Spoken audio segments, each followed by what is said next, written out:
In this lesson, I'll give you an overview of the Media and Camera chapter, and we'll look at these capabilities in some API demos. Now, mobile devices have become, in part, multimedia recorders and players for audio and video. Android includes APIs to leverage these capabilities and incorporate them into your apps. The primary page on the developer's website for media and camera capabilities is shown here, and there are also some pages focused on media playback, supported media formats, audio capture, JetPlayer. JetPlayer provides an interactive music capability that changes in real time based on events like user interaction and gameplay, and page on camera. In this chapter, we'll be focused on the code to use media and camera features. And let's start by looking at the API Demos worksheet. In the API Demos worksheet, there's a primary group for media in lines 151 through 153, and these cover audio and video playback. Now let's take a quick look at them. Click Media and find Audio FX. And the Audio FX demo plays an audio stream and gives you controls for changing the sound at certain frequencies using sliders. Media Player has options for playing audio and video from local and streaming sources.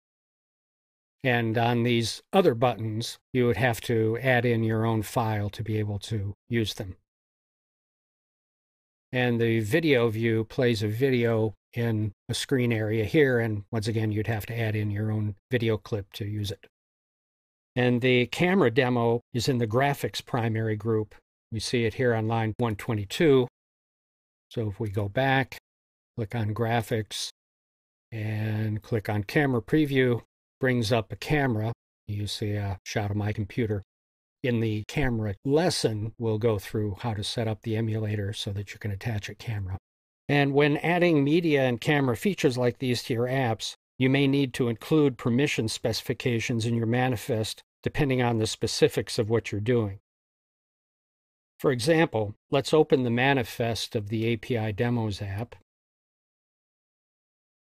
And if you click on the Permissions tab, which we're in now, you see a number of permissions for different demos in the app. And in fact, the camera permission is down here at the bottom. And to learn more about the details of specific types of permissions you need for your app, look in the developer's website on the pages related to your app functions. For example, on the camera page, in the content summary on the right, you see manifest declarations. Click on that, it'll take you down to a spot in the page that'll explain how to do the permissions for different types of features. One more topic before we move on to code details. In addition to adding media and camera capabilities into your app code, you also have the option of using an implicit intent to activate media and camera apps on your users' devices. And this is an indirect way to leverage capabilities others have developed. Using this approach, you'd transfer control from your app to the media or camera app the user chooses based on what they have loaded on their device. So it's probably not going to work for you if you need to retain control of what's happening within your app.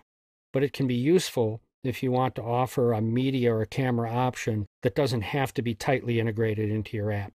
To learn more about sending the user to another app, review this page on the developer's website and our lesson on intents. There's also information on the camera page. In the summary to the right, click on Using Existing Camera Apps, and there's information on the intents that you would use to do that. That's our overview lesson on the Media and Camera chapter. Now let's get into the code in the next lesson.